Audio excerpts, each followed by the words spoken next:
कैसे बने भाई? 30 दिन नहीं 10 दिन। अबे ओ 10 दिन नहीं 5 दिन।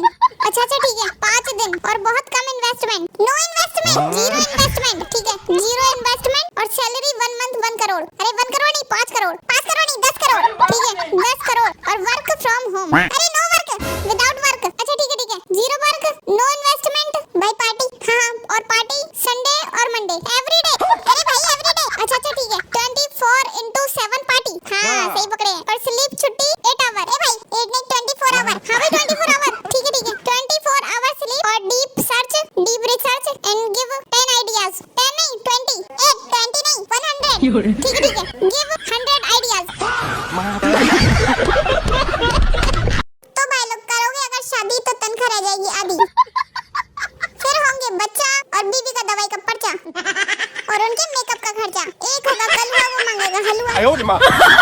एक होगा बूरा वो मांगेगा बूरा। ना बीवी ना बच्चा ना किसी बात का खर्चा। दिल रहता है अच्छा नए पैंट शर्ट पहनो और रोज पहनो नए कच्छा। भाई साहब हमारे माँ बाप सबकी बात मान लेंगे, सबकी। नाना नानी मामा मामी चाचा चाची फूफा फूफी कुप्पा कुप्पी, यहाँ तक कि उस पड़ोसी की भी मान लेंगे जो हमारा कभी भला नहीं चाहता। पर अपनी औलाद की बात नेवर नहीं, कभी नहीं, कभी भी नहीं मान सकते भाई लोग। क्योंकि उनके हिसाब से दुनिया की सबसे ज्यादा बैल बुद्धि औलाद जो है उन्हीं की औलाद है। और वो हमें इतना बैल बुद्धि समझते हैं भाई लोग कि कभी उनके फोन की ब्राइटनेस या आवाज कम हो जाए ना, उसका भी जिम्मेदार हमें ठहरा देंगे। बोल देंगे कि ये भी तूने किया है नाकारा औलाद। आज मेरा ब्रेकअप हुआ है, कुछ अच्छा शायरी सुनाओ ना। वाह। आज मेरा ब्रेकअप हुआ है, कुछ अच्छा शायरी सुनाओ ना। वाह।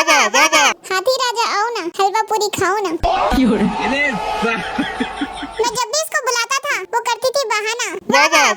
कि मैं जब भी उसको बुलाता था वो करती थी बहाना। बंदर मामा पहन पजामा। धीरे धीरे वो हमारे प्यार में खोने लगी। कि धीरे धीरे वो हमारे प्यार में खोने लगी। तितली उड़ी बस में चढ़ी सीट न मिली रोने लगी। हमसे बिछड़ने के बाद वो बहुत रोती है। कि हमसे बिछड़ने के बाद वो बहुत रोती है। ऊपर पंखा चलता है नीचे बेबी सोती है। शायरी सुनने से कुछ नहीं होगा जाओ करो कुछ काम। कि शायरी सुनने से कुछ नहीं होगा जाओ करो कुछ काम। मीठा मीठा ताजा आम सभी फलों का राजा आम। तुझे शर्म नहीं आई? तूने तो बिल्कुल हमारी नाक ही कटा दी। 100 में से 33 नंबर लेकर आई है। तेरा दिमाग चला हुआ है क्या? हम इतना कहते रहते थे पढ़ ले लेकिन मेरा कहना तो किसी को समझ ही नहीं आता। ये सोचते माँ तो पागल है, बकरी है, बकते रहने दो। बड़े अच्छे खूबसूरत नंबर लेकर आई है, प्रेम करा ले इसको। अरे मम्मी आप मुझे एक बात बताइए, आप कितने रुपए वाले सरफ से कपड़े धोते हो? 40 रुपए वाले से? तो दुकान वाले को आप 40 रुपए वाले सरफ के 100 रुपए देकर आओगे? अरे नालायक औलाद, जब मेरा 40 रुपए में काम हो रहा है तो मैं 100 रुपए क्यों दूंगी? बस वही तो मम्मी, जब मेरा 33 नंबर आने में काम चल रहा है तो मैं 100 नंबर लाने में इतनी मेहनत क्यों करूं?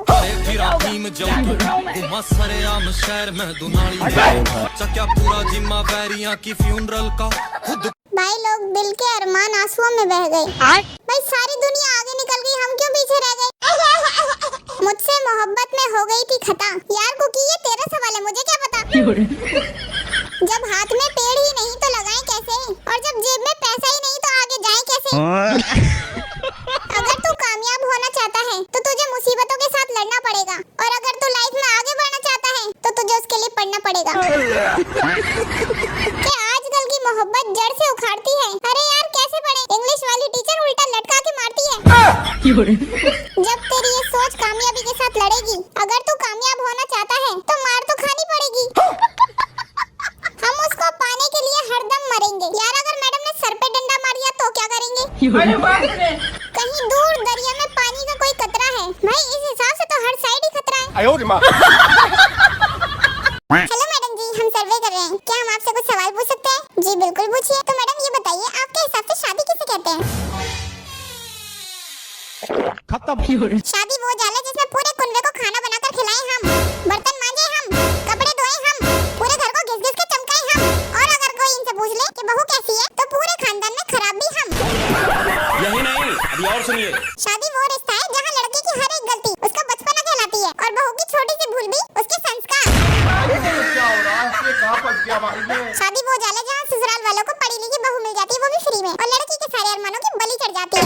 और अभी तो रुको। शादी वो सिस्टम है जहाँ बहू बीमार हो तो रसोई उसकी, थक जाए तो जिम्मेदारी उसकी, और रोने लगे तो ड्रामा उसका, और एक गलती हो जाए तो संस्कार उसकी माँ के।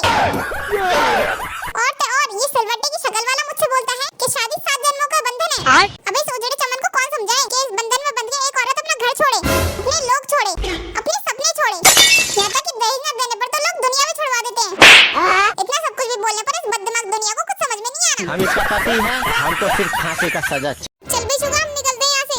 इसने तो कर दिया हमारा बेड़ा गर्क। अरे हॉबी भैया, तुम्हारी गर्लफ्रेंड से तुम्हारी लड़ाई हो गई थी ना? हाँ हो तो गई थी, पर तू क्यों पूछ रही है? वो आई थी ना तुम्हें मनाने के लिए परसों घर पे। कब आई थी? तो मुझसे कहने लगी कि हॉबी कहाँ है, मेरी बात करा दो उससे। तो मैंने तो आपको सुना था बात करते हुए कि आज के बाद मुझे अपनी शक्ल मत दिखाना, मैं तुमसे मिलना नहीं चाहता, मैं तुम्हारे साथ रहना नहीं चाहता। अरे वो तो वैसे ही लड़ाई कर ली थी हमने मजाक में, और कुछ नहीं था वो तो बाबली तुझे तो कुछ पता ही नहीं ना इसके बारे में। मैं कर लूंगा उससे बात आज। अभी कर लेना भाई। हाँ चल अभी कर लेता हूँ। अब फोन नहीं उठाएगी वो? क्यों नहीं उठाएगी? उसको तो सही कर दिया मैंने। क्या कर दिया बहन तूने? अब क्या कर दिया बहन तूने? मैंने उससे कहा मैं तुम्हें अपने भैया से मिलने नहीं दूंगी, तो वो जिद करने लगी, तो फिर मैंने भी ना डंडा उठा के उसके सर पे मार दिया।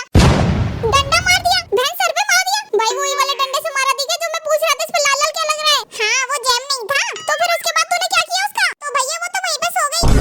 सो गई? डंडा खा के सो गई? भाई वो बेहोश हो गई होगी। तो मुझे लगा पापा आने वाले हैं, पापा देखेंगे दरवाजे पे ये लड़की कैसे सो रही है, तो मुझे तो बहुत डर लग गया था भैया। तो मैंने ना उसे घसीट के एक जगह पे बंद कर दिया। बंद कर दिया? एक सेकंड, तूने कहाँ पे बंद कर दिया? अरे सबसे पहले तो तुम भैया ये सुनो, वो इतनी डम है, वो हमारी लड़ाई के बीच में मम्मी का नाम ले रही थी। क्यों, क्या कह रही थी वो? कह रही थी सांस नहीं आ रही, सांस नहीं आ रही। मैंने कहा लड़ाई तो हम दोनों की हुई है, तो हमारी मम्मी को क्यों बीच में लेकर आ रही हो? तो अभी तो आप लोगों की शादी हुई नहीं है, तो मम्मी टेक्निकली सांस नहीं बनती है ना भैया। बहुत डम थी वो भैया। अरे बैल बुद्धि, सांस, ब्रीथिंग ब्रीथिंग। ओ अच्छा सांस कह रही थी वो। भाई सुगा, मुझे सांस नहीं आ रही। अबे तूने कहाँ बंद कर दिया उसको? तुम्हारी गाड़ी की डिग्गी में, और कहाँ? बस 2 दिन हुए हैं भैया। भाई चल निकाले, चलते उसको बाहर। भैया आप दोनों ना 2 दिन से उसे बेसिकली टूर करा रहे पूरी दुनिया का। भाई सुगा, गाड़ी तेरे नाम पे। लास्ट लड़ाई मेरी हुई है मेरी गर्लफ्रेंड के साथ। और शिट भैया, उसके पापा तो कमिश्नर है ना? अबे कमिश्नर नहीं, डीएसपी है। फिर भाई चल तिहाड़ में मिलेंगे। तिहाड़ नहीं, गाड़ देगा वो हम लोगों को। भैया पापा को मत बताना। अच्छा भाई लोग ये बताओ, हमेशा लड़कियां क्यों खाना बनाती हैं? लड़के क्यों नहीं बना सकते? क्योंकि भाई दुनिया का ये कानून है, कैदी को हमेशा खाना सरकार ही देती है। भाई लोग बोलते हैं ज्यादा पानी पीने से फेस पर ग्लो आता है, तो भैंस तो दिन भर में 50 लीटर पानी पीती है, तो वो काली क्यों है?